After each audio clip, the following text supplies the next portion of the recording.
आजकल तो बिल्कुल अलग ही खेल चल रहा है।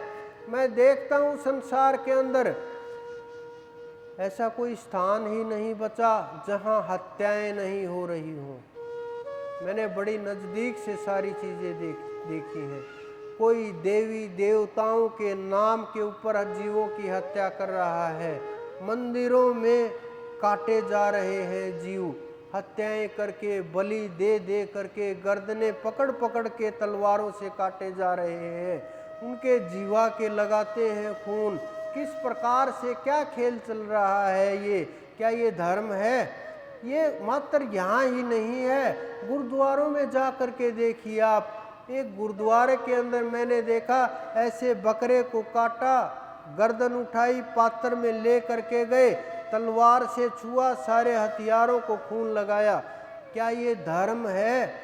मुसलमानों में आप देखिए ऐसे एकदम से झटके से काटा और जीव को चढ़ा दिया। आप किस दुनिया में जी रहे हैं? क्या ये धर्म है?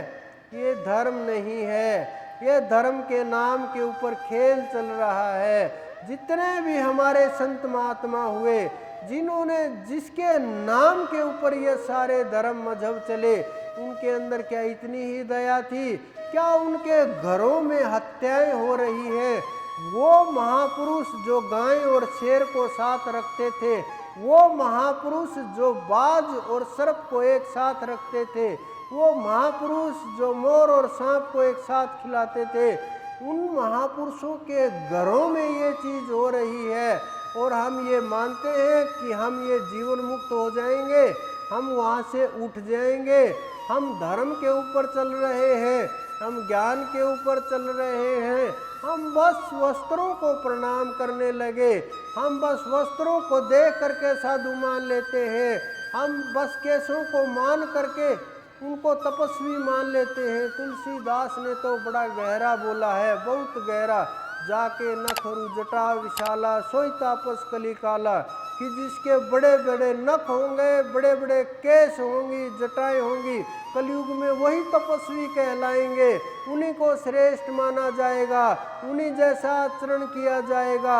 इतने क्रूरता हृदय के अंदर है, हृदय निर्मल नहीं है, हृदय पवित्र नहीं है, हृदय कोमल नहीं है, हाथ तक नहीं कांपते हत्या करते हुए, हाथ तक बिल्कुल भी नहीं।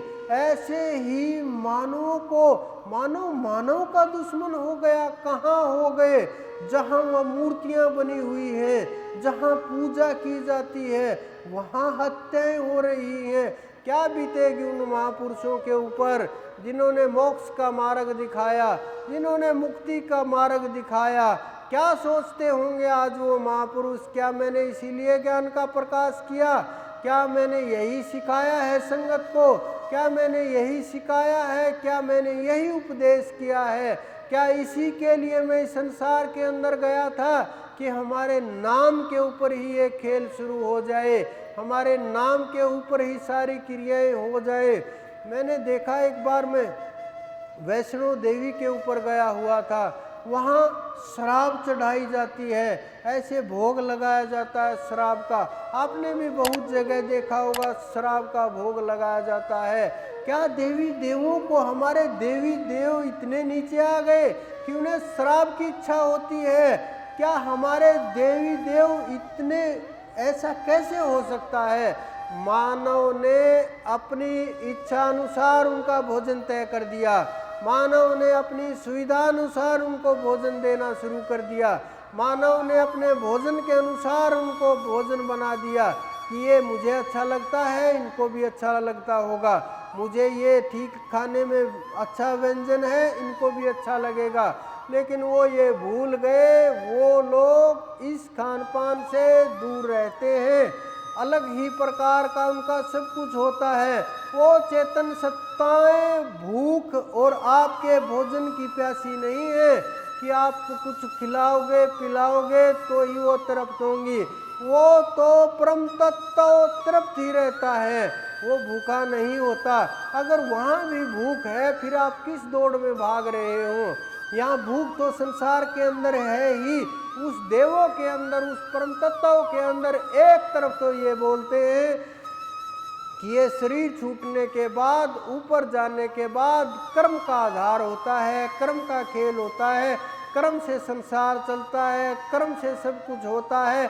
वहाँ ना खा सकता है, ना पी सकता है, ना भोग सकता है, ना कर्म कर सकता है, ना भजन कर सकता है, कुछ भी अधिकार नहीं होता, बस भोग योनि है। एक तरफ हम उन्हीं योनियों को भूल करके हम वहाँ अपना कर्म खराब कर रहे हैं। जितना भी कर्म खराब होगा, आप धर्म से तो बहुत बहुत दूर की बात है, धर्म और आध्यात्म तो उससे भी हजारों करोड़ कदम आगे की बात है, करोड़ों कोस दूर की बात है। जब आध्यात्मिक हो गया, आप सताना बंद कर दोगे जीवों को किस प्रकार से सता पाओगे? हृदय के अंदर इतना प्रेम उत्पन्न हो जाएगा, लेकिन हमारा प्यार तो संसार के अंदर फैल गया है, हमारा प्यार तो विषय वासनाओं के अंदर फैल गया है, हमारा प्यार तो परिवार के अंदर फैल गया है। कुछ लोग समेट समेट करके विवाह तक ले आते हैं उसको, फिर एक पर सीमित हो जाते हैं, फिर बच्चे पैदा होते हैं, फिर फैल जाता है प्रेम, फिर परिवार फैल जाता है, और जब तक बुजुर्ग होते हैं, बूढ़े होते हैं, वो प्यार इतना फैल जाता है, समेटे हुए नहीं समिटता, इकट्ठा किए भी इकट्ठा नहीं होता। परमात्मा नाम की चीज़ों से डर लगने लगता है। आज धर्म की ये हालात है कि कोई पढ़ा लिखा समझदार व्यक्ति, किसी के सामने आप बोल दो कि हमने गुरु बना रखा है, हम बड़े धार्मिक लोग हैं, वो आपसे डरने लगेंगे, बहुत घबराने लगेंगे कि क्या पता क्या दिमाग में चल रहा है, किस प्रकार के लोग हैं।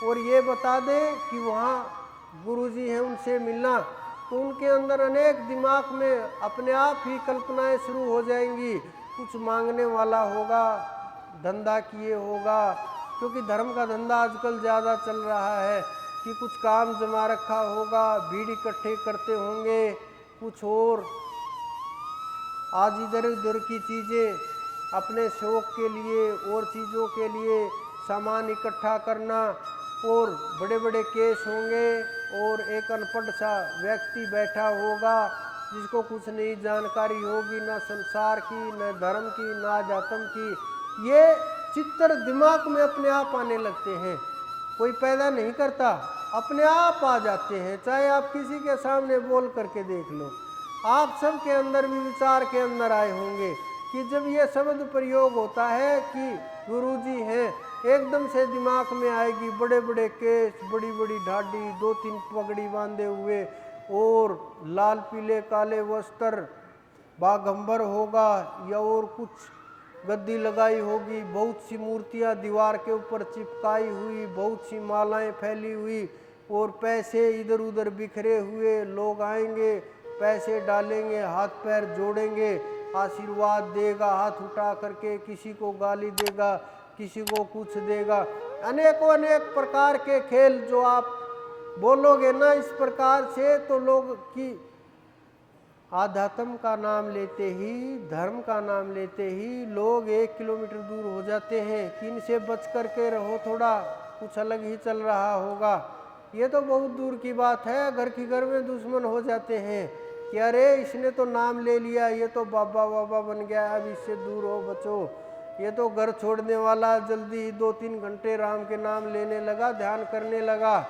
लेकिन ये धर्म नहीं है।